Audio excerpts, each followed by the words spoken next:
ইন্নালহামদুলিল্লাহ ওয়াসসালাতু ওয়াসসালামু আলা রাসূলিল্লাহ। সম্মানিত দর্শক, বাংলাদেশ থেকে অথবা প্রবাস থেকে বিশ্বের যে প্রান্ত থেকে যারাই আপনাদের প্রিয় টেলিভিশন নেক্সাস টেলিভিশনের পর্দায় আপনাদের প্রিয় অনুষ্ঠান বেকমেন্স বিস্কিস নিবেদিত ইসলামী জীবন বিধান দেখছেন, সকলকে জানাচ্ছি আন্তরিক প্রীতি, শুভেচ্ছা ও মোবারকবাদ এবং ইসলামী সম্ভাষণ। আসসালামু আলাইকুম রহমতুল্লাহি আবরাকাতুহ। আশা করছি মহান আল্লাহ তাআলা রব্বুল আলামিনের অশেষ মেহেরবানিতে আপনারা সকলেই ভালো আছেন, সুস্থ আছেন। প্রতিবারের মতো আজকেও আমরা উপস্থিত হয়েছি নির্ধারিত একটি বিষয় এবং আপনাদের প্রশ্ন উত্তর দেওয়ার জন্য আমরা আপনাদের অপেক্ষায় সেটে বসেছি ইনশাল্লাহ। প্রিয় দর্শক, এই মুহূর্তে যারা টিভির স্ক্রিনে আমাদের এই অনুষ্ঠানটি সরাসরি দেখছেন, আপনারা চাইলে সরাসরি ফোন কলের মাধ্যমে আমাদের সাথে যুক্ত হতে পারেন। স্ক্রিনে প্রদর্শিত এই নাম্বারে কল করে জানিয়ে রাখতে পারেন আপনার প্রশ্ন কিংবা মন্তব্য। এছাড়াও এই মুহূর্তে যারা ফেসবুক লাইভে আমাদের সাথে যুক্ত হয়েছেন, আপনারাও চাইলে আপনাদের গুরুত্বপূর্ণ মন্তব্য কিংবা কাঙ্ক্ষিত যে প্রশ্নগুলো রয়েছে সেগুলো কমেন্ট বক্সে লিখে দিন। সেখান থেকে আমরা প্রশ্নগুলো নিয়ে যেটা সবচেয়ে বেশি গুরুত্বপূর্ণ মনে হয় সেটা নিয়ে আলোচনা করবো ইনশাআল্লাহ। সম্মানিত দর্শক, আজকে আমাদের আলোচনার বিষয় হচ্ছে আল্লাহ তাআলা রব্বুল আলামিনের বরত্বের ঘোষণা। অত্যন্ত গুরুত্বপূর্ণ একটি বিষয়। পৃথিবীতে এমন একটি শব্দ আছে যে শব্দটি একটি দলের জন্য প্রচুর শক্তি যোগায় এবং ভিন্ন দলকে চরমভাবে ঘায়েল করে। সেই শব্দটি কোনো মন্ত্র নয় কিংবা কোনো অস্ত্র নয় অথবা অ্যাটম বোমা নয়, যেটা অন্যকে নিক্ষেপ করলে মুহূর্তের মধ্যে সে কিছু করতে পারে না এবং অকার্যকর হয়ে যায়। সেটা শুধুমাত্র একটি শব্দ, এবং এই শব্দে মানুষের বিজয় এবং শত ইতিহাস লিপিবদ্ধ হয়েছে।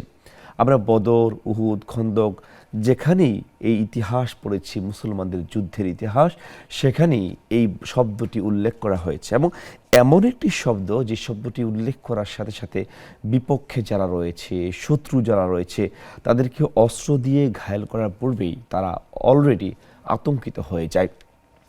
যুদ্ধের দামামা যেভাবে করে মানুষকে উৎফুল্ল করে, তেমনি করে এই ধ্বনিটি মুসলমানদেরকে উৎফুল্ল করে, আর সেটি হচ্ছে আল্লাহু আকবার, অর্থাৎ আল্লাহর বরত্বের ঘোষণা।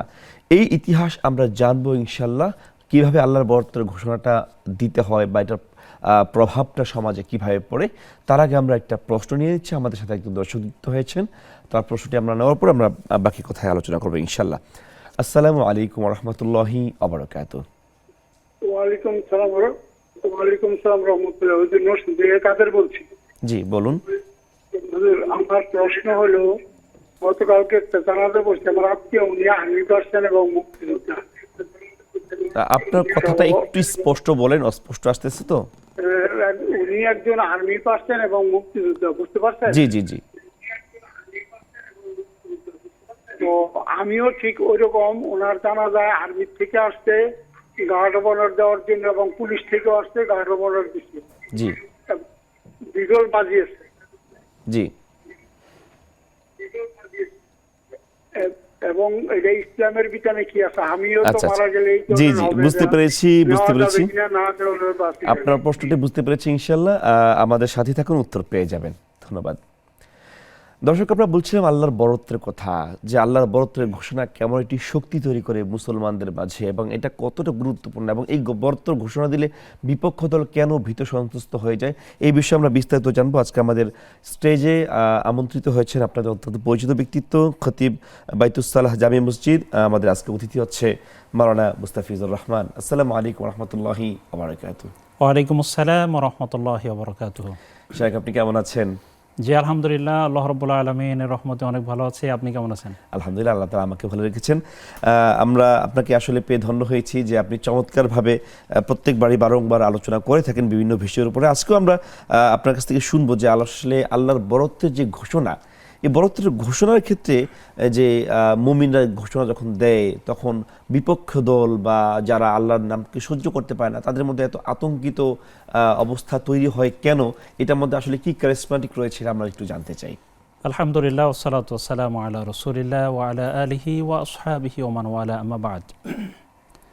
আল্লাহ রাব্বুল আলামিন কোরআনুল কারীমের মধ্যে ঘোষণা করেছেন, ইয়া আইয়ুহাল মুদ্দাথির কুম ফাআনযির ওয়া রাব্বাকা ফাকাব্বির। সাদাকাল্লাহুল আযীম। তা আমি আল্লাহ তাআলার শুকরিয়া আদায়ের পরে তার তাকবীরও ঘোষণা করছি, আল্লাহু আকবার, যে আল্লাহ তাআলার বড়ত্ব আমরা বর্ণনা করছি। রাসূলুল্লাহ সাল্লাল্লাহু আলাইহি ওয়াসাল্লামের প্রতি দুরূদ পড়ছি, আল্লাহুম্মা সাল্লি আলাইহি আল্লাহুম্মা বারিক আলাইহি। এই গোটা পৃথিবীতে আদম আলাইহিস সালাতু ওয়াস সালাম থেকে শুরু করে আদম আলাইহিস সালাম থেকে শুরু করে আজ পর্যন্ত যত মানুষ দুনিয়া থেকে চলে গিয়েছেন ঈমান নিয়ে, আল্লাহ তাআলা সকলের উপর রহমত করুন, সকলকে আল্লাহ তাআলা মাফ করে দিন। আমিন। বিশেষত বাংলাদেশের এই নতুন বাংলাদেশ বিনির্মাণে যারা জীবন দিয়েছেন, আল্লাহ তাআলা সকলকেই শাহাদাতের মর্যাদা নসিব করুন। সকল মুমিন ভাইকে বোনকে আল্লাহ তাআলা শাহাদাতের মর্যাদা নসিব করুন। আমিন। যে আয়াতটি আমি পড়তেছিলাম সেটি হচ্ছে কোরআনুল কারীমের ভিতরের সূরাতুল মুদ্দাসসিরের আয়াত। রাসূলুল্লাহ সাল্লাল্লাহু আলাইহি ওয়াসাল্লামের উপরে যখন ওহী নাজিল হলো, তখন রাসূল সাল্লাল্লাহু আলাইহি ওয়াসাল্লাম প্রথম অবস্থায় একটু ভীত সন্ত্রস্ত হচ্ছিলেন। আল্লাহ রাব্বুল আলামিন তার এই ভীত সন্ত্রস্ত হওয়া, কিছুটা হচ্ছে আড়ষ্ট হয়ে যাওয়া, কিছুটা জড়সড় হয়ে যাওয়া রাসূলুল্লাহ সাল্লাল্লাহু আলাইহি ওয়াসাল্লামকে আল্লাহ তাআলা বললেন, ইয়া আইয়ুহাল মুদ্দাসসির, হে চাদর আবৃত ব্যক্তি, কম তুমি দাঁড়িয়ে যাও, ফাআনযির, তুমি তোমার কওমকে সতর্ক করো, অরব্বাকা ফাকাব্বির, এবং তুমি তোমার রবের তাকবীর ঘোষণা দাও। এখানে দেখুন, এখানে এই তাকবীরের ভিতরে একটা বড় শক্তি আছে। মুহাম্মদ রাসূলুল্লাহ সাল্লাল্লাহু আলাইহি ওয়াসাল্লাম তিনি আমাদের মতো মানুষ ছিলেন, যদিও তার উপর ওহী নাজিল হতো, তিনি সাধারণ মানুষ নন, তিনি অসাধারণ মানুষ। তো এখন এই মুহাম্মদ সাল্লাল্লাহু আলাইহি ওয়াসাল্লামের প্রতি যখন ওহী নাজিল হতো, ওহী নাজিল হওয়ার পরে কিন্তু তিনি একটু আড়ষ্ট হয়ে যেতেন, কষ্ট পেতেন, তীব্র শীতেও কিন্তু তার ভিতরে শরীরে ঘর্মাক্ত হয়ে যেত। আয়েশা সিদ্দিকা রাদিয়াল্লাহু তাআলা আনহা বলেছেন, আমি রাসূলুল্লাহ সাল্লাল্লাহু আলাইহি ওয়াসাল্লামকে দেখেছি তীব্র শীতের রাতেও তার শরীর থেকে টপ টপ করে ঘাম ঝরছিল যখন ওহী নাজিল হতো। একটি শক্তিশালী জিনিস, ইন্না সালুনকি আলাইকা কাওলান সাকিলা, এই ভারী জিনিসটা রাসূল সাল্লাল্লাহু আলাইহি ওয়াসাল্লামকে যখন দুর্বল করে দিচ্ছিল, তখন আল্লাহ রাব্বুল আলামিন তাকে সাহস যোগাচ্ছিলেন এই বলে, ওয়ারাব্বাকা ফাকাব্বির, হে নবী তুমি তাকবীর ঘোষণা দাও। এই তাকবীর ঘোষণা দিলে কি হয়? রাসূলুল্লাহ সাল্লাল্লাহু আলাইহি ওয়াসাল্লাম একটা হাদিসে এভাবে ঘোষণা করেছেন, বর্ণনা করেছেন, যখন আজানের বাক্যগুলো বলা হয়, যখন আল্লাহু আকবার বলা হয়, তখন শয়তান বায়ু ছাড়তে ছাড়তে পলায়ন করে। অর্থাৎ কোনো এলাকায় শয়তান টিকতে পারে না।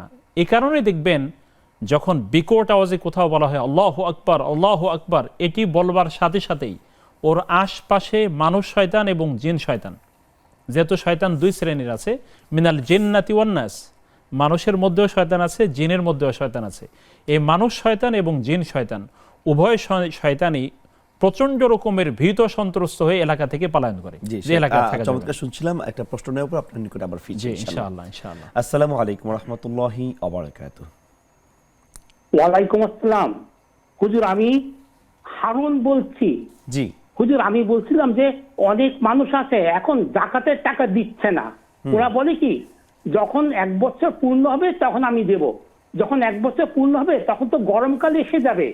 হুজুর, ওরা যদি অগ্রিম অ্যাডভান্সে জাকাত দিত তাহলে শীতের কষ্ট থেকে অনেক লোক বাঁচতে পারত। অতএব একটু উৎসাহ করবেন যাতে অ্যাডভান্স জাকাত দেয় কিনা। আচ্ছা, অ্যাডভান্স জাকাত দেওয়া যাবে কিনা এই নিয়ে আমরা আলোচনা করবো ইনশাআল্লাহ। আর কোনো প্রশ্ন আছে? না জি, না এটাই। আচ্ছা ঠিক আছে, জি শেখ আপনি কন্টিনিউ করতে পারেন। আলহামদুলিল্লাহ। তো বলতেছিলাম যে ওয়ারাব্বাকা ফাকাব্বিরের একটি শক্তি আছে। দেখুন, আল্লাহ সুবহানাহু ওয়া তাআলার টার্গেট কি? তার টার্গেট হচ্ছে আল্লাহ রাব্বুল আলামিনের বড়ত্ব প্রতিটি স্থানে ঘোষণা হোক। কোনো একজন ব্যক্তি বা কোনো আমাদের সমাজে যখন দেখুন একটা বিষয় বলি, আমাদের রাজনৈতিক সমাবেশগুলো হয় অথবা আমাদের বিভিন্ন সেমিনার প্রোগ্রামগুলো হয়, ওখানে কিন্তু নাম ঘোষণা করার একটা ব্যাপার থাকে। যখন বলা হয় যে আমার নাম ধরে সেখানে ডাকা হয়েছে, আমার নামে সেখানে বলা হয়েছে এখন কথা বলবেন অমুক, এটি যখন নাম ঘোষণা করা হয়, শুধু তাই নয়, ব্যানার নিয়ে মিছিল করতে আসে। এখন স্টেজ থেকে বলা হয় আপনারা ব্যানার নামিয়ে ফেলুন, আপনাদের নাম বলা হবে না, আপনারা ব্যানার নামিয়ে ফেলুন, নাম বলা হবে না। বোঝা যাচ্ছে যে কোনো একজন ব্যক্তির নাম যখন কোথাও উচ্চারিত হয়, সে কিন্তু সেটাকে নিজে পরিতৃপ্তি বোধ করে, আনন্দ বোধ করে যে আলহামদুলিল্লাহ আমার নামটা বলা হচ্ছে, আমি একটা কিছু হয়েছি। অর্থাৎ মানুষের সামনে মানুষ কিন্তু স্বভাবতই চায় তার সম্মান, খ্যাতি, সুখ্যাতি মানুষের মধ্যে ছড়িয়ে পড়ুক, মানুষ তাকে সম্মান করুক। এটি যদি মানুষের ক্ষেত্রে হয়ে থাকে তাহলে আল্লাহ সুবহানাহু ওয়া তাআলা ব্যাপারটিকে কত সিরিয়াসলি নেন। যখন আল্লাহ রাব্বুল আলামিনের নাম কোথাও নেওয়া হয় এবং যখন কোথাও আল্লাহ রাব্বুল আলামিনের তাকবীর বলা হয় আল্লাহু আকবার, কথার স্পিডটা কি, এটার অর্থ কি? আল্লাহু আকবার কিন্তু এটি আমরা আংশিক বলি, এর সাথে আরও কিছু কথা আছে। এর অর্থ হলো আল্লাহু আকবারু মিন কুল্লি শাইইন, অর্থাৎ পৃথিবীর প্রতিটি বস্তু, মাখলুক বলতে যা আছে, আল্লাহর সৃষ্টি বলতে যা কিছু আছে, সমস্ত সৃষ্টি থেকে আল্লাহ রাব্বুল আলামিন হচ্ছেন বড়। এই কথাটার স্পিড কিন্তু অনেক বেশি। এই জন্য আমরা যেহেতু সালাতে বা বিভিন্ন সময় বা তাসবিহাতের জায়গায় মিনকুল্লি শাইইন বলাটা একটু কঠিন, সেই জন্য আল্লাহু আকবার, আল্লাহ তাআলা সবচেয়ে বড়, এটা কিন্তু একটা কম্পারেটিভ ডিগ্রি। ইসমে তাবদিল হচ্ছে অন্য কিছু থেকে যাকে কম্পেয়ার করা হয়, তুলনা করা হয়। আল্লাহু আকবার মানে হচ্ছে সব নামের চেয়ে সেরা নাম হলো আল্লাহর নাম। সমস্ত বড় বলতে আমরা যা বুঝি, সব বড়র বড় হচ্ছেন আল্লাহ তাআলা। তিনি হচ্ছেন মূলত কাবীরুল কুবারা, সমস্ত বড়র বড়। তাহলে বোঝা যাচ্ছে যে আল্লাহ রাব্বুল আলামিনের এই নামের একটা কিন্তু স্পিচ আছে। আর যখন কোনো ব্যক্তি আল্লাহ রাব্বুল আলামিনকে স্মরণ করে, কোনো ব্যক্তি যখন আল্লাহু আকবার বলে, তখন তাকে আল্লাহ রাব্বুল আলামিন নিজে সাহায্য করেন।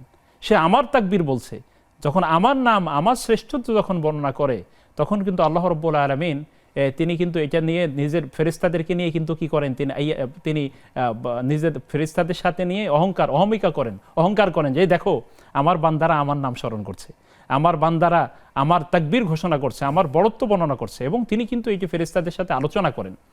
তো বোঝা যাচ্ছে যে যখনই কোনো জিকিরের মজলিস, যখনও কোনো ভালো স্থানে আল্লাহ রাব্বুল আলামিনের স্মরণ করা হয়, আল্লাহ তাআলার বড়ত্ব বর্ণনা করা হয়, তখন এটি শুধু পৃথিবীর মধ্যেই এই খ্যাতি, তার যশ সীমাবদ্ধ থাকে না, বরং আসমানের জগতেও কিন্তু আল্লাহ রাব্বুল আলামিন এই বান্দার ব্যাপারে তিনি আলোচনা করতে থাকেন।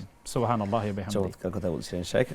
আমরা দুইটা প্রশ্ন জমে আছে, প্রশ্নটা নিয়ে আমরা এই আলোচনা ফিরে যাচ্ছি, যেহেতু অনেক অপেক্ষা করে থাকে দীর্ঘক্ষণ। আমাদের সেনাবাহিনীর সাবেক কর্মকর্তা এবং তিনি মুক্তিযোদ্ধাও ছিলেন, তিনি প্রশ্ন করেছেন যে যারা মুক্তিযোদ্ধা হয় বা সেনাবাহিনীতে চাকরি করার পরে রিটায়ার্ড হওয়ার পরে মারা যায়, তাদেরকে একটা সম্মাননা দেওয়ার মাধ্যমে কবরস্থ করা হয়, যেমন গুলি নিক্ষেপ করা বা সেনাবাহিনীর মধ্যে বিভিন্ন ওই যে বাদ্য বাজানো, রাষ্ট্রীয় যে সম্মাননা বলা হয়। আসলে ইসলাম তো এই যে বাদ্যযন্ত্রকে পরিহার করেছে, আসলে এই যে সম্মাননাটা দেওয়া হয়, এটা ইসলামের দৃষ্টিতে কি মনে করেন আপনি? একটি চমৎকার বিষয়। আসলে আমি আমার যতটুকু জানা তা থেকেই বলছি, আল্লাহ রাব্বুল আলামিন যেন সঠিক বলবার তৌফিক দান করেন। এখানে বিষয় হচ্ছে যে এটা একটা ওরফ।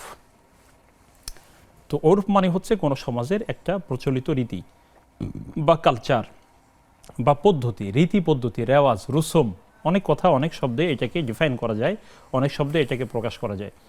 এখন বিষয় হচ্ছে যে যখন কোনো সমাজের কোনো একটা নিয়ম বা রীতি প্রচলিত থাকে, যে রীতিটি ততক্ষণ পর্যন্ত শরীয়ত এটাকে হারাম বলে না যতক্ষণ এটি শরীয়তের সাথে সাংঘর্ষিক কোনো বিষয় না হয়। এখন দেখুন, এই যে রাষ্ট্রীয় সম্মাননা বা মুক্তিযোদ্ধা যাদেরকে সম্মাননা দেওয়া হয়, রাষ্ট্রীয় সম্মাননা বলতে যেটি বোঝায়, তো এটি আসলে আমাদের একটি রীতি মাত্র। এখন কথা হলো, এই রীতির সবগুলোই কিন্তু ইসলামিক পদ্ধতিতে হয় না, এই কথাটা বাস্তব। যেমন ধরুন এখানে এই যে আপনার করুণ স্বরে যে বাদ্য বেজে ওঠে, হ্যাঁ, তো তারপরে এগুলো তো আমাদের কোনো রীতি না। এর থেকে বরং এই বাঁশি না বাজিয়ে যদি সেখানে কোনো তেলাওয়াত করা হতো, অথবা ধরুন তিনি যে ধর্মের, সেই ধর্মের রীতিও যদি অনুসরণ করা হয়, যিনি মারা গেলেন তিনি যে ধর্মের, সেই ধর্মের রীতি, আর আমরা যেহেতু মুসলিম ব্যক্তি মৃত্যুবরণ করলে তার যে রীতি, সেই রীতি যদি অনুসরণ করা হতো, তাহলে সেটা আমাদের জন্য কল্যাণকর হতো। এখন কথা হলো, এটির সবগুলো পদ্ধতি, এই যে পদ্ধতিতে রাষ্ট্রীয় সম্মাননা দেওয়া হয়, এটি সবগুলোই কিন্তু ইসলাম দ্বারা সমর্থিত নয় বা ইসলামী শরীয়ত দ্বারা সমর্থিত নয়। এখন কোনো ব্যক্তি যদি চান যে আসলে আমি রাষ্ট্রীয় সম্মাননা নেব না, সেটি তার ব্যাপার, কিন্তু আল্লাহ তাআলা তাকে মৃত্যু প্রশমনিত বিষয় করবেন। হচ্ছে যে আল্লাহ রাব্বুল আলামিন তিনি যদি এটির উপর টিকে থাকেন, যদি বলে যান যে দেখুন আমি যেহেতু মুসলিম, আমার মৃত্যুর পরে এত কষ্ট করলাম দেশের জন্য, এত মানুষের জন্য জীবনের শেষ পর্যন্ত চেষ্টা করে গেলাম, সুতরাং আমার মৃত্যুর পরে জন্য তোমরা ইসলামিক রীতি আমার উপরে কার্যকর করো, এটি যদি উনি বলে যান, তারপরে যদি করা না হয়, তাহলে উনি বলবার কারণে বা ওনার নিয়ত থাকার কারণে আল্লাহ তাআলা তাকে সাবধান করবে। চমৎকার বলছিলেন। আমাদের সাথে দর্শক যুক্ত হয়েছেন। আসসালামু আলাইকুম ওয়া রাহমাতুল্লাহি ওয়া বারাকাতুহু। ওয়ালাইকুম আসসালাম। হ্যালো, জি শুনতে পাচ্ছি, বলুন। আমি বলতে চাচ্ছিলাম ফজরের বা জোহর, আসর এরকম যে কোনো নামাজ শেষ করে সিজদায় যে আমি বাংলায় দোয়া করতে পারবো? আচ্ছা, নামাজে সিজদায় গিয়ে বাংলায় দোয়া করতে পারবেন কিনা, আর কোনো প্রশ্ন আছে? না, ফজর, জোহর, আসর, মাগরিব যে আচ্ছা, কোনো একটা নামাজে বুঝতে পারছি। আমি শেষ করে বাংলায় যে দোয়া করতে পারবো কিনা? আচ্ছা, আর কোনো প্রশ্ন আছে? না, এটি। আচ্ছা, আমাদের সাথে আরেকজন দর্শক যুক্ত হয়েছেন। আসসালামু আলাইকুম ওয়া রাহমাতুল্লাহি ওয়া বারাকাতুহু। ওয়ালাইকুম আসসালাম। জি, প্রশ্নটি করুন। আমার দুইটি প্রশ্ন। জি। আমার বোন দেশে থাকে, বুঝছেন, জি। তো আমার বোন চাইতেছে আমার নামে 4 লক্ষ টাকা এফডিআর করে রাখতে। ওই এফডিআর টাকাটা তো ও নেবে, কিন্তু এতে কি আমার কোনো গুনাহ হবে না? আমি করলে কোনো সমস্যা হবে কিনা, গুনাহ হবে কিনা আমি করতে চাচ্ছি টাকাটা না, কি কিন্তু- আপনার? টাকাটা কি না আপনার? না আমার না, আমার বোনের। মানে ও গ্রামে টাকা থাকে। ওনার, কিন্তু উনি আপনার নামে অ্যাকাউন্ট করে এফডিআর করে রাখবে, তাই তো? হ্যাঁ, তো এতে আমার কোনো গুনাহ হবে? আচ্ছা, ঠিক আছে। আর আর বাকি প্রশ্ন আছে আর? আর হ্যাঁ, জি, ওই ও যে লাভের অংশটা নিবে, আমি নিব না, কিন্তু আমার কি গুনাহ হবে জি, এতে? প্রশ্ন আপনারা বুঝতে পেরেছেন, ইনশাআল্লাহ উত্তর হ্যাঁ, পাবেন পরবর্তী প্রশ্নটি আরেকটা করে। প্রশ্ন, জি, আরেকটা প্রশ্ন। জি, আমি এই মানে মেইন রাস্তায় একটা চেন পাইছি, জি। এখন ওই চেনটা আমি বিক্রি করে কি মসজিদে টাকা দিব না কি করব? আচ্ছা, আপনার দুটো প্রশ্নই বুঝতে পেরেছি, আমাদের সাথী থাকুন, ইনশাআল্লাহ উত্তর পেয়ে যাবেন। সম্মানিত দর্শক, আপনারা দেখছেন বেকমেন্স বিস্কিস নিবেদিত ইসলামী জীবন বিধান। সময় হয়েছে ছোট্ট একটি বিরতির, ফিরছি কিছুক্ষণ পর।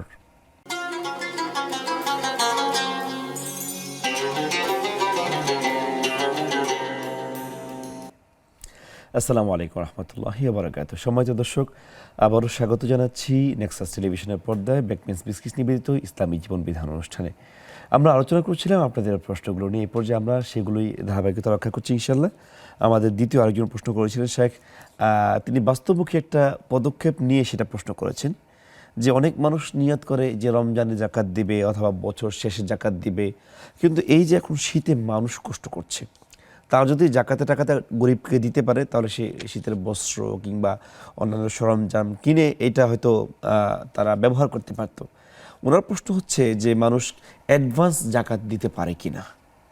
আসলে দেখুন, ইসলাম তো মানুষের জন্য, ইসলামী শরীয়ত মানুষের প্রয়োজনে, মানুষের কল্যাণে, মানুষের জীবনের সঠিক পথ নির্দেশনা দিতে।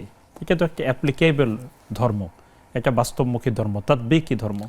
এখানে জাকাতের বিষয়টি কেন? জাকাতের বিষয়টি কিন্তু আর্ত মানবতা সেবায় কাজ করবার জন্য, নিঃস্ব মানুষের খাবার জোগানোর জন্য, অভাবীর অভাবকে পূরণ করবার জন্যই তো জাকাত। অফি আমওয়ালিহিম হাক্কুল লিসাইলি ওয়াল মাহরুম, বলা হচ্ছে যে আর তাদের সম্পদে রয়েছে বঞ্চিত এবং যারা চায় তাদের অধিকার। সুতরাং জাকাতের সাথে, যদিও জাকাত ফরজ হওয়ার সাথে বছর পূর্ণ হওয়া শর্ত, কিন্তু এই শর্ত পূরণ করতেই হবে এটি জরুরি নয়। যদি তার আগে মানুষের এমন কোনো প্রয়োজন সামনে চলে আসে যে 1 বছর হওয়ার আগে তার টাকা আছে বা তার জাকাত দেওয়ার মতন, সে সাহিবুন নিসাব, তিনি ইতিমধ্যেই জাকাত দেওয়ার মতন আর্থিক সঙ্গতি তার আছে ইসলামী শরীয়তের দৃষ্টিকোণে, এমত অবস্থায় তিনি আর 1 বছর পূর্ণ হওয়ার জন্য অপেক্ষা না করে মানুষের কল্যাণের জন্য তিনি অবশ্যই জাকাত আদায় করে দিতে পারবেন, এটি বৈধ। জি, আমাদের সাথে কয়েকজন দর্শক যুক্ত হয়েছেন, প্রশ্নগুলো নিয়ে নিচ্ছি ইনশাল্লাহ। আসসালামু আলাইকুম রহমতুল্লাহি ওয়া বারাকাতুহু। আমি সাভার থেকে মরিয়ম বলছি। জি,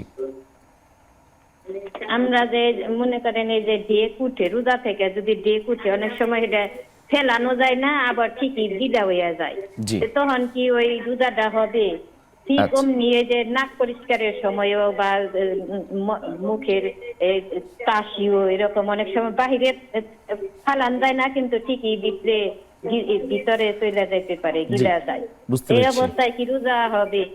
আর কোনো প্রশ্ন আছে? একটা প্রশ্ন জি। হলো, এই যে আমি নামাজ পড়ছি, মনে করেন আমার কাপড়ে যে ময়লা ছিল আমি খেয়াল করি নাই, কিন্তু নামাজ শেষে দেখি কি সেটা নিয়ে একটা হিজাবের মধ্যে ময়লার মতন লাগবে, আমি ভাবলাম যে নামাজ টামাজ সবাই কিনে পরে শুধু আর সুন্নত নফল না পড়ে শুধু ফরজ 4 রাকাত, জোহরের ফরজ 4 রাকাত পড়ছিলাম, এতে কি আমার নামাজ হবে না গুনাহ হবে?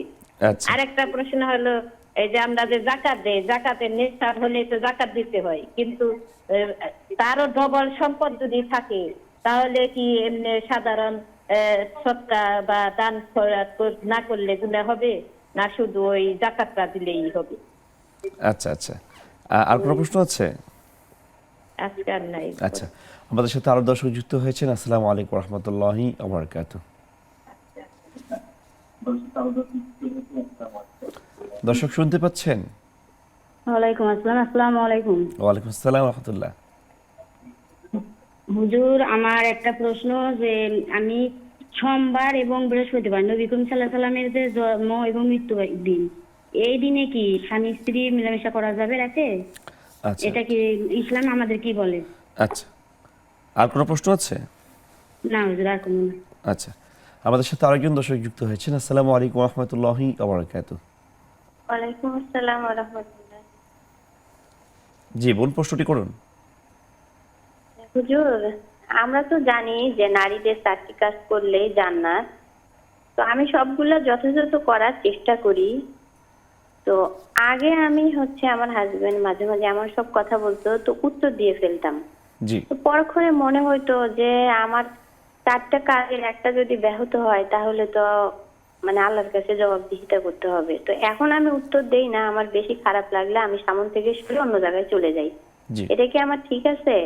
আচ্ছা আচ্ছা আর আমি জানতে চাচ্ছি যে স্বামীর আনুগত্যটা মানেটা কি, একটু বিস্তারিত বলবেন।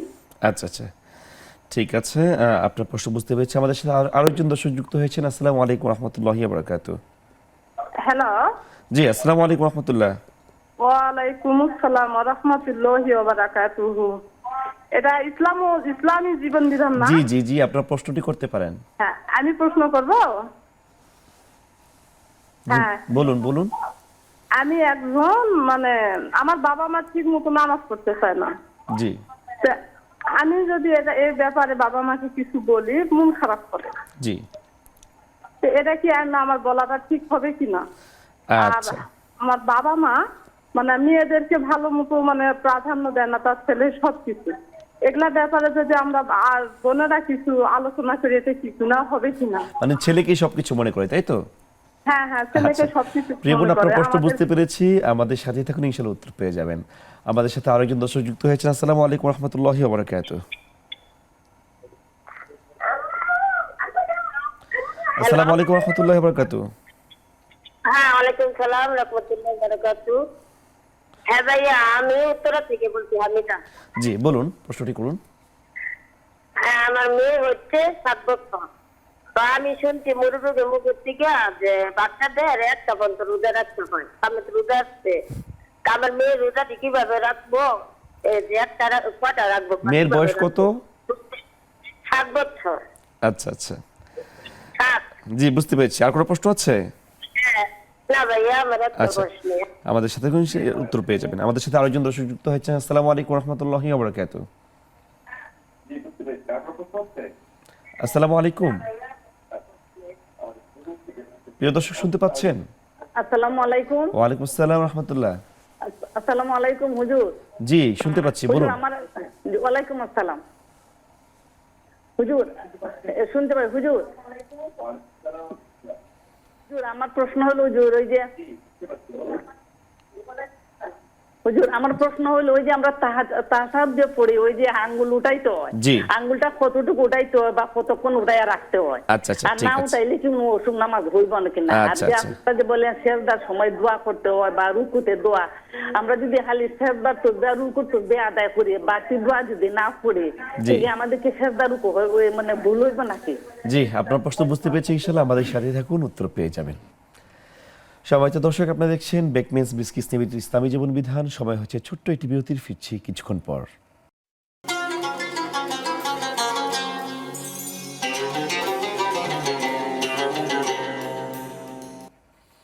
আসসালামু আলাইকুম রহমতুল্লাহি ওয়া বারাকাতুহু। সম্মানিত দর্শকবৃন্দ, আবারও স্বাগত জানাচ্ছি বিরতির পর। আপনারা দেখছেন বেকমেন্স বিস্কিস নিবেদিত ইসলামী জীবন বিধান। আমরা আলোচনা করছিলাম আপনাদের প্রশ্নগুলো নিয়ে। অনেকেই প্রশ্ন করেছেন, আমরা সরাসরি প্রশ্ন উত্তরে চলে যাচ্ছি আবারও। আমাদের এক ভাই প্রশ্ন করেছেন যে ফরজ নামাজের ক্ষেত্রে যখন সিজদায় গিয়ে ফজর, জোহর, আসর যে কোনো একটা নামাজে গিয়ে সিজদায় তিনি বাংলায় দোয়া করতে পারবেন কিনা? দেখুন, এই মাসালাটা এটা নিয়ে কিছুটা মত পার্থক্য রয়েছে। তবে রাসূলুল্লাহ সাল্লাল্লাহু আলাইহি ওয়াসাল্লামের বক্তব্য হচ্ছে এমন যে বান্দা আল্লাহ তাআলার সবচেয়ে কাছে থাকে যখন সে সাজদায় থাকে। সিজদা অবস্থায় বান্দা আল্লাহ তাআলার কাছে সবচেয়ে কাছে থাকে আল্লাহ তাআলার। তো সেই হিসেবে আল্লাহ রাব্বুল আলামিনের কাছে অনেক কিছু চাওয়ার জন্য বলা হয়েছে। আল্লাহ তাআলা বলেন, ওয়াসআলুল্লাহ মিন ফাদলি, আল্লাহ তাআলার কাছে তার অনুগ্রহ চাও। এখন ফরজ সালাতের ক্ষেত্রে এটি কতটুকু চাওয়া যাবে এ নিয়ে কিছুটা কথা রয়েছে বা এ নিয়ে কিছুটা মতপার্থক্য রয়েছে। তো ফরজ সালাতের ক্ষেত্রে যদি তিনি কিছু বলতেই চান, তাহলে তাসবিহের পরে রব্বানা আতিনা ফিদ দুনিয়া হাসানা ওয়া ফিল আখিরাতি হাসানা ওয়া কিনা আযাবান্নার, এটি বলতে পারেন। এটি যথেষ্ট। এটি কোরআনুল কারিমের আয়াত এবং কোরআনুল কারিমে আল্লাহ তাআলা শিখিয়ে দেয়া দোয়া, এটি তিনি করতে পারেন। আর নফল সালাতের ক্ষেত্রে, যেগুলো নফল সালাত, এই নফল সলাতে তিনি নিজের মতো করে, বিশেষত রাতের যে সলাতগুলো আছে, এই সলাতে তিনি নফল সলাতেও আল্লাহর কাছে নিজের মনের ভাষায় তিনি আল্লাহর কাছে চাইতে পারবেন। কিন্তু ফরজের ক্ষেত্রে কিছুটা মতপার্থক্য রয়েছে। আরেক বোন প্রশ্ন করেছেন যে তার বোন তার নামে অ্যাকাউন্ট খুলে কিছু এফডিআর করছে, অবশ্য টাকাটাও তার না, তার বোন তার নামে অ্যাকাউন্ট করে টাকাটা রেখেছে। এখন এটা যে লভ্যাংশটা আসবে প্রায় 4 লক্ষ টাকার মতো, লভ্যাংশটাও সে গ্রহণ করছে না। এই যে অন্য কেউ তার নামে অ্যাকাউন্ট করে, তার অবশ্যই তার এগ্রিমেন্ট লাগে অ্যাকাউন্ট করার ক্ষেত্রে, এই ক্ষেত্রে তার কোনো গুনাহের ভাগ হবে কিনা? এখানে বিষয় হচ্ছে যে উনি এইটি কোথায় রেখেছেন, সুদ ভিত্তিক কোনো ব্যবস্থায় রেখেছেন কিনা, এটি হলো বিষয়। যদি তিনি মানে ইসলামিক পদ্ধতি রয়েছে, ইসলামিক ব্যাংকিং ব্যবস্থা অথবা ইসলামিক শরিয়াতের অ্যাপ্লাই হয়, প্রয়োগ হয়, এমন কোথাও যদি রাখেন, তাহলে ওনার নামে রাখলে উনি সওয়াব পাবেন। উনি একটা ভালো কাজে সহযোগিতা করছেন। তাআওয়ানু আলাল বিররি ওয়াত তাকওয়া, যে তোমরা পরস্পর ভালো কাজে, পুণ্যের কাজে একে অপরকে সহায়তা করো, তাকওয়ার কাজে একে অপরকে সহায়তা করো। সেক্ষেত্রে এটা হলো একটা বিষয়। আর যদি সেটি সুদী কোনো ব্যবস্থাপনায় রাখেন, তাহলে উনি যে রাখলেন, এটি উনি রাখার কারণে ওনার নামে উনি যেহেতু সহযোগিতা করেছেন, সহযোগী হিসেবে যদি এটি গুনাহ হয়, তার একটি অংশ ওনার নামেও যাবে। এটি শরীয়ত। সুতরাং উনি এটি করতে পারেন, উনি তাকে বলতে পারেন যে তুমি যেহেতু রেখেছই, ইসলামিক পদ্ধতিতে রাখো। এমনকি অবশ্যই উনি তাকে উৎসাহ দিবেন এবং এটি ওনার দায়িত্ব। জি, উনি মেইন রোডের মধ্যে তিনি চেইন কুড়িয়ে পেয়েছেন, স্বর্ণের চেইন। এখন এই চেইনটা কাকে দিবেন? এটা তো অ্যানাউন্সমেন্ট ওইভাবে করা যায় না যে কার হারিয়েছে। এখন এটা তিনি বিক্রি করে কি মসজিদে দান করবেন বা অথবা কি করতে পারেন? এটাকে বলা হয় লোকতা। তথা কোনো জিনিস হারিয়ে যাওয়া, এই হারিয়ে যাওয়া জিনিসের বিধান হচ্ছে কোনো ব্যক্তি যদি কোনো কিছু পান এবং তার নিজের তত্ত্বাবধানে থাকে, তাহলে 1 বছর পর্যন্ত এটি তার কাছে রাখতে হবে। কমপক্ষে 1 বছর, কোনো কোনো বর্ণনায় বেশিও বলা হয়েছে। 1 বছর পর্যন্ত তিনি চেষ্টা করবেন এর প্রকৃত মালিকের কাছে ফিরিয়ে দেওয়ার জন্য। এখন বলবেন যে এটা তো একটা অস্বাভাবিক ব্যাপার, ঢাকা শহর কোথাও পেয়েছে লাখ লাখ মানুষ, উনি ধরলেন কেন? এটি হচ্ছে হারিয়ে যাওয়া জিনিস ধরাটা কিন্তু অপরাধ, যে আমি ধরবো না, যে যার বুঝ নাই সে নেই, এটা হলো কিন্তু বিধান। এখন কথা হলো দায়বদ্ধতা তার। এখন যেহেতু উনি নিয়েছেন ভালো নিয়তে নিয়েছেন, সুতরাং এখন তাকে 1 বছর পর্যন্ত এটা কমপক্ষে সংরক্ষণ করতে হবে, চেষ্টা করতে হবে মালিকের কাছে ফিরিয়ে দেওয়ার জন্য। যদি না পারেন, তাহলে সেটি তিনি কোনো কল্যাণকর ক্ষেত্রে এটাকে তিনি কাজে লাগাবেন। জি।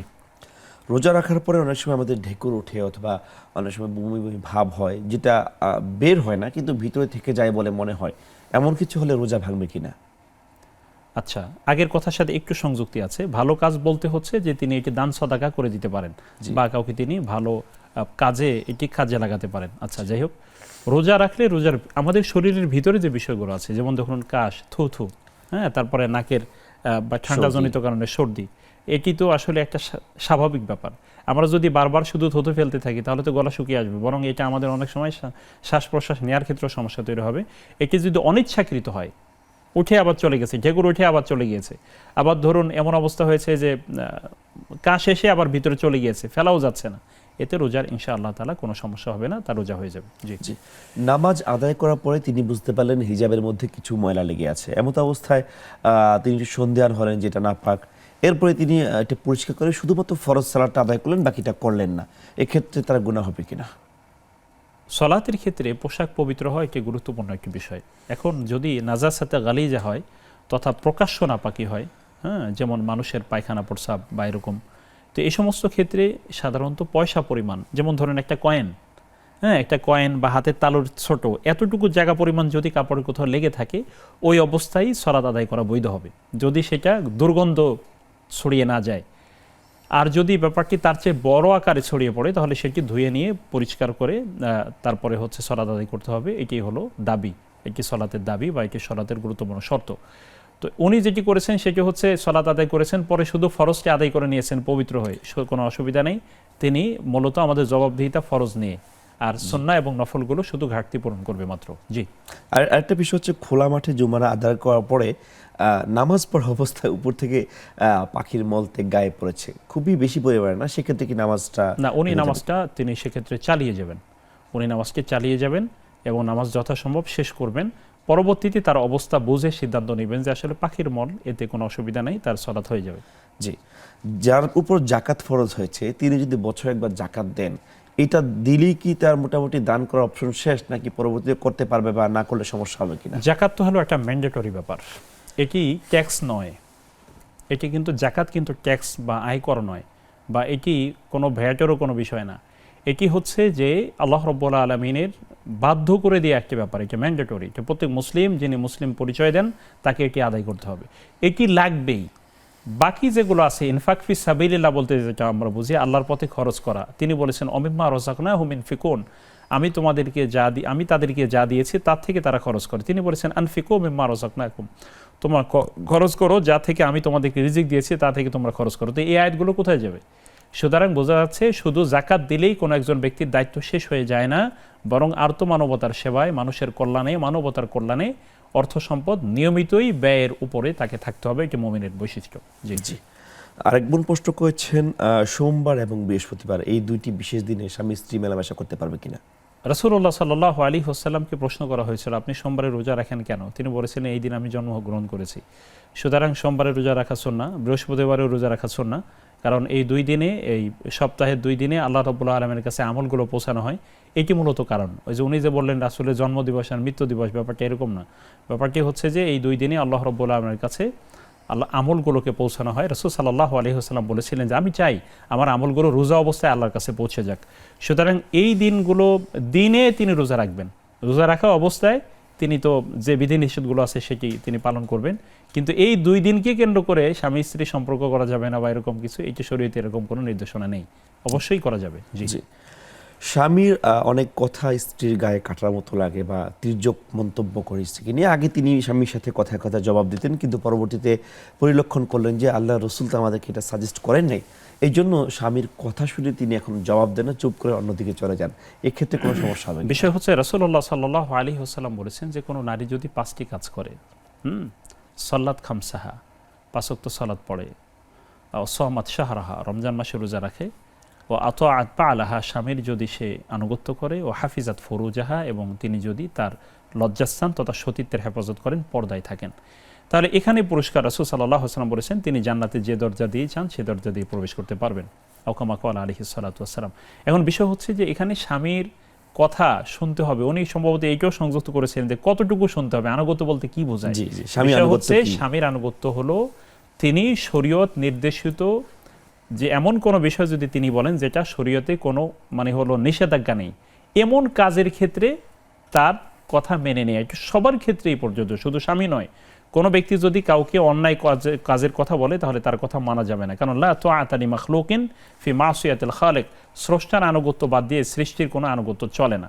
সুতরাং স্বামীর আনুগত্য বলতে ব্যাপারটি এরকম নয় যে স্বামী একেবারে লাইন ধরে ধরে তাকে শিখিয়ে দিবেন, ব্যাপারটি এরকম না। ব্যাপারটি হচ্ছে তিনি স্বাভাবিক জীবনযাপনই করবেন শরীয়তের সীমা মেনে রেখে, আর স্বামীর সাথে অযথাই বিতর্ক করবেন না। আর যেটি স্বাভাবিক আমাদের দাম্পত্য জীবনের ছোটখাটো বিষয় হয়, এটা একটা নিয়মিত ব্যাপার।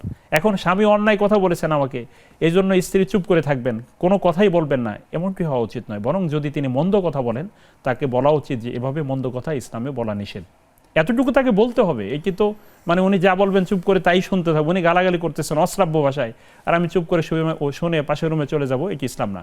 বরং আমি শুনবো, তা ঠিক আছে, আমি কোনো প্রতিউত্তর করব না, কিন্তু তাকে সংশোধন করবার ক্ষেত্রেও কোনো কার্পণ্য করা যাবে না। জি জি। আমাদের সাথে আরেকজন দর্শক যুক্ত হয়েছেন। আসসালামু আলাইকুম ওয়া রাহমাতুল্লাহি ওয়া বারাকাতুহু। দর্শক শুনতে পাচ্ছেন? জি, আসসালামু আলাইকুম। ওয়ালাইকুম আসসালাম ওয়া রাহমাতুল্লাহ। জি, এই যে একটা বিষয় জানতে খুবই আমি একটু হিমশিম খাচ্ছি। জি। দুইজনের মধ্যে এক লেনদেন হয়েছে, লেনদেনটা আপনার এরকম পর্যায়ে গেছিল যে তার স্ত্রী সহ জানতো যে লেনদেনটা হচ্ছে। স্ত্রী জানার পরে স্ত্রী তাকে টাকাটা দিতে দেয় নাই, বিভিন্ন সময় টাকা পেয়ে বল যে পাই নাই। পুনরায় টাকা নেওয়ার জন্য, বিশ্বাস স্থাপন করার জন্য সে মসজিদে গিয়ে অজু করে, জোর করে নিয়ে যায়, অজু করে কোরআন শরীফ হাত থেকে বলছে যে আমি যদি টাকা পয়সার ব্যাপারে বা যে কোনো বিষয়ে যদি তোমার সাথে মিথ্যে কথা বলি তাহলে আমার স্ত্রী তালাক হয়ে যাবে। সেক্ষেত্রে কি এটা কি তালাক হয়েছে কিনা, বা আর যে শপথ তার সামনে করছে সে এটা যদি এলাকাবাসীকে না জানায় তাহলে সেই কি গুনাহগার হবে কিনা? আচ্ছা আচ্ছা, আপনার প্রশ্নটি বুঝতে পেরেছি, খুবই ক্রিটিক্যাল একটি প্রশ্ন, আমাদের সাথে থাকুন, ইনশাআল্লাহ উত্তর পেয়ে যাবেন। জি দর্শক, আমাদের আরেকজন প্রশ্ন করেছিলেন যে নামাজের ব্যাপারে বাবা মাকে শাসন করলে বা বাবা মা নামাজ পড়তে চায় না, মেয়ে হিসাবে যদি তাদেরকে একটু ফোর্স করে কেন নামাজ পড়ো না, তখন বাবা মা একটু কষ্ট পায়। আসলে এই কষ্ট পাওয়াটা তার গুনাহ হবে কিনা?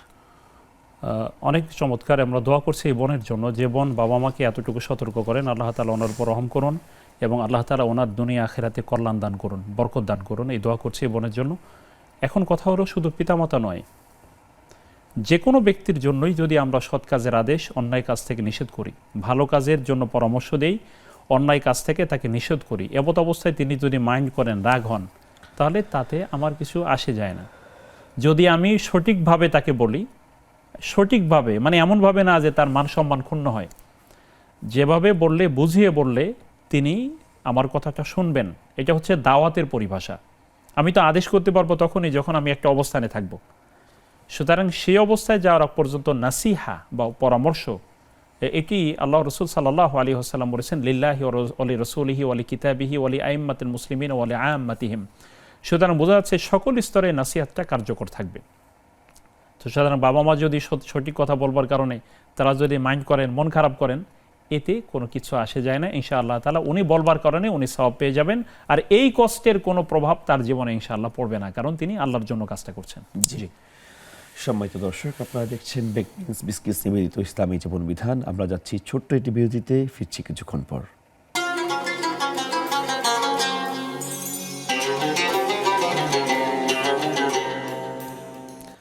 আসসালামু আলাইকুম রহমতুল্লাহি ওয়া বারাকাতুহু। সম্মানিত দর্শক, আবারও স্বাগত জানাচ্ছি বেকমেন্স বিস্কিটস নিবেদিত ইসলামী জীবন বিধানে। আমরা আপনাদের প্রশ্নগুলো নিয়ে আলোচনা করছিলাম। এই পর্যায়ে সরাসরি সেই পর্বে চলে যাব। আমাদের এক বোন প্রশ্ন করেছেন যে বাবা মারা তার ছেলেকে নিয়ে বেশি গর্ব করে এবং ছেলেকে নিয়ে খুব মাতোয়ারা থাকে, মেয়েদেরকে তেমন একটা কেয়ার করে না, এই ছেলেদেরকে বেশি একটা প্রাধান্য দেওয়া, এইটা নিয়ে আবার বোনেরা একটু আলোচনা করে যে আমাদের বাবা মা এটা করে। অথবা অনেক সময় দেখা যায় এক সন্তানকে বেশি প্রায়োরিটি দেয় এবং অন্যান্য সন্তানদেরকে বেশি একটা মূল্য দেয় না। এক্ষেত্রে যদি অন্যান্য সন্তানরা বাবা মায়ের নামে আলোচনা করে গোপনে, এটা গীবত হবে কিনা, বা এক্ষেত্রে বাবা মায়ের কাজটা ঠিক হচ্ছে কিনা?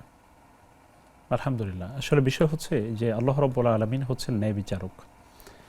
তিনি ইনসাফ কায়েম করতে বলেছেন, ন্যায় বিচার কায়েম করতে বলেছেন, আদালত কায়েম করতে বলেছেন সন্তানদের সকলের মধ্যে।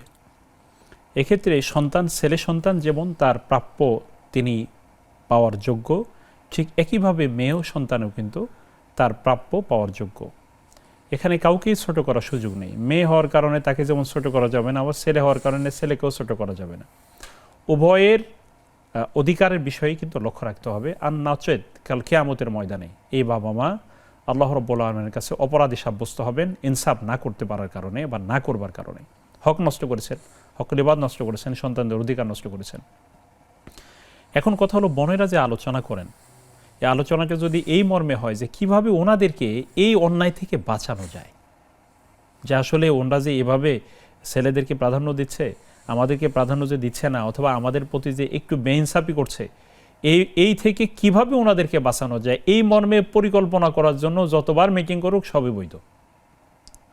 কিন্তু এটা যেন স্রেফ শুধু তাদের সমালোচনা না হয়, বা তাদের গীবত না হয়, বা তাদের দোষ চর্চা না হয়, বরং এটি তাদেরকে অন্যায় থেকে বাঁচানোর একটা প্রচেষ্টা হিসেবে এই কাজগুলো তারা করতে পারে। জি, শুকরান। এক্ষেত্রে বাবা মায়ে যেটা করতেছে আর কি, এটা কি কিয়ামতের ময়দানে বাবা মা এর বিপরীতে মানে কোনো আযাব বা শাস্তি পাবেন কিনা? হ্যাঁ, পাবেন। কোনো পিতামাতা যদি সন্তানের প্রতি ইনসাফ না করেন, তাহলে সেই ইনসাফের দায়ভার অবশ্যই তার উপরে আসবে। এবং দেখুন, আমরা যে পৈতৃক সম্পত্তি বলতে যেটি বোঝায়, যেটি আল্লাহ তাআলা আমাকে দিয়েছেন, এখন আমার সন্তানাদি সে সম্পদ পাবে, আমার বাবা, আমার দাদা রেখে যাওয়া সম্পদ পেয়েছেন। এই সম্পদ যদিও উপার্জন করেছেন দাদা, কিন্তু এই সম্পদের মালিকানা আমার আব্বাকে দিয়েছেন তো আল্লাহ তাআলা। সম্পদের মূল মালিক তো আল্লাহ। আমরা তো শুধু স্থান বদল হচ্ছে, একের পর এক ব্যক্তি বদল হচ্ছে, সম্পদ তো থেকেই যাচ্ছে। এগুলোর মালিকানা চূড়ান্ত পর্যায়ে মানে হচ্ছে ওয়ালিল্লাহি আকিবাতুল উমুর, আর সমস্ত কিছুর পরিণতি কিন্তু আল্লাহর দিকেই ধাবিত হয়। সুতরাং সেদিক থেকে এটি অবশ্যই লক্ষ্য রাখতে হবে, পিতামাতার যেন সন্তানের প্রতি ইনসাফ করবার ক্ষেত্রে কোনো ধরনের কার্পণ্য না করেন। সাধ্য মতন চেষ্টা করবেন ইনসাফ করবার জন্য। যদি কোনো কারণে অনিচ্ছা সত্ত্বেও কোনো ব্যত্যয় হয়ে যায়, সেটি আল্লাহ তাআলা মাফ করে দেবেন। আমাদের সাথে আরেকজন দর্শক যুক্ত হয়েছেন। আসসালামু আলাইকুম রহমতুল্লাহি ওয়া বারাকাতুহু। ওয়ালাইকুম আসসালাম। হুজুর এই যে একটু আগে বলছিলে যে একটা লোক একটা চেইন পাইছে, আমার একটা চেইন হারান গেছে, 7-8 আনি হইবে, আর একটা লকেট আসলে জি আমি ইবনিসিনে গেছি আর এই মার্কেটে গেছিলাম, এই সময় চলে গেছে, তাই এরপর খুঁজতে পাইনি, কোনানে পড়ছে আর বলতে পারিনি। যদি আপনি জিজ্ঞেস করে দেখেন যে যদি এইটার মতো হয় তাহলে উনি কোন জায়গায় পাইছে পেনটি। জি জি জি আমাদের সাথে যদি নাম্বার থাকে আমরা ওনাকে নক করে জানা দেওয়ার চেষ্টা করব ইনশাআল্লাহ। জি দর্শক, শেখ আমাদের কাছে আরেক বোন প্রশ্ন করেছেন যে তার মেয়ের বয়স মাত্র 7 বছর।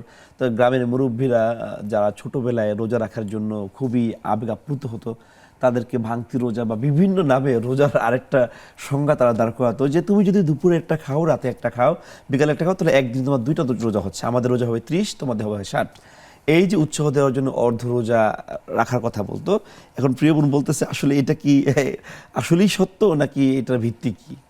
আসলে এখানে ওনার বয়স, শরীয়ত একজন ব্যক্তির উপরে শরীয়তের বিধান আবশ্যক হওয়ার জন্য বয়স রয়েছে, এটাকে মোকাল্লাফ বিশারেহ বলে, অর্থাৎ কোনো একজন ব্যক্তির উপরে শরীয়তের বিধান আবশ্যক হওয়ার জন্য একটি নির্ধারিত বয়স রয়েছে। ছেলে যেটাকে বালেগ বলা হয়, বালেগ প্রাপ্ত বয়স্ক বা প্রাপ্তবয়স্কা, এর আগ পর্যন্ত শরীয়তের কোনো বিধানই তার উপরে কার্যকর হয় না। এখনো কোনো ব্যক্তি যদি এখনো তার উপরে নামাজ ফরজ হয়নি, 7 বছর বয়সে নামাজের কথা বলা হয়েছে, 10 বছর বয়সে নামাজের জন্য শাস্তি দেওয়ার জন্য বলা হয়েছে, কিন্তু নামাজ তো ফরজ হয়নি, তখন সলাৎ তো তার উপরে ফরজ হয়নি, কিন্তু তিনি প্রাপ্তবয়স্ক হওয়ার পরে যেন সলাৎ কি ছেড়ে না দেন, সেই জন্য প্র্যাকটিস করবার জন্য এখন থেকে এটি করার জন্য শরীয়ত উৎসাহ দিয়েছে। সুতরাং এই যে একই দিনে 2 রোজা হয়, এটি ছোট বাচ্চাদেরকে গ্রামে আগে বলেছে, এখনো বলে থাকে, কিন্তু এটি হয়তো হাসির ছলে বলা যেতে পারে, কিন্তু এটি শরীয়তের বিষয় না। শরীয়তটা তাকে সঠিকভাবে বুঝিয়ে দেওয়া উচিত, এবং বরং যথাসম্ভব এটি এড়িয়ে চলাই উচিত। তাকে বলা উচিত, দেখো তুমি পারলে রাখো, এটি তোমার উপরে এখন আবশ্যক না, কিন্তু সত্য কথা বলা। হ্যাঁ, সত্য কথা বলা, যেন ওর ভিতরে সঠিক জ্ঞানটা হয়, এটি এই বিষয়ে লক্ষ্য রাখতে হবে। জি জি আরেক বোন প্রশ্ন করেছেন যে আমরা বৈঠকে যখন তাশাহুদ পড়ি, একটা সময় আঙ্গুল তুলে রাখা হয় যে সোজা করে, এটা আসলে কোন সময় তুলতে হবে, বা এটা তুলনা নামানো বা ওঠানো নিয়ে বেশ মতানৈক্য আছে, এটার সমাধানটা আসলে কি হবে? আসলে বিষয় হচ্ছে এখানে এই তাশাহুদ, উনি কিন্তু আরেকটু সম্পর্ক প্রশ্ন ওনার ছিল, সেটি হচ্ছে আমরা যদি এগুলো না পড়ি, তাশাহুদের সময় আঙ্গুল না উঠেই, তারপরে হচ্ছে সেজদায় যে সুবহান রাব্বিয়াল আলা, এরপরে রুকুতে সুবহান রাব্বিয়াল আযীম, এগুলো ছাড়া অন্য কোনো দোয়া যদি না পড়ি, হয়ে যাবে, নামাজ হয়ে যাবে, সালাত হয়ে যাবে, কোনো অসুবিধা নেই। কিন্তু কথা হলো যে আমরা যদি কোনো বিষয়ে আমল করতে চাই, তাহলে রাসূলুল্লাহ সাল্লাল্লাহু আলাইহি ওয়াসাল্লামের দেখানো পদ্ধতি অথবা আমাদের শরীয়তের বিধিবদ্ধ পদ্ধতিতেই কিন্তু আমল করতে হবে। তো আশহাদু আল্লা ইলাহা ইল্লাল্লাহ বলে এখানে অনেকগুলো মত আছে। কেউ কেউ বলেছেন আত্তাহিয়াতু শুরু থেকে সালাম ফিরানো পর্যন্ত পুরো সময় আঙ্গুল কিছুটা নাড়াতে হবে, এইটাও আছে মাসালা, আঙ্গুলকে এভাবে ধরে নাড়াতে হবে, শাহাদাত আঙ্গুল।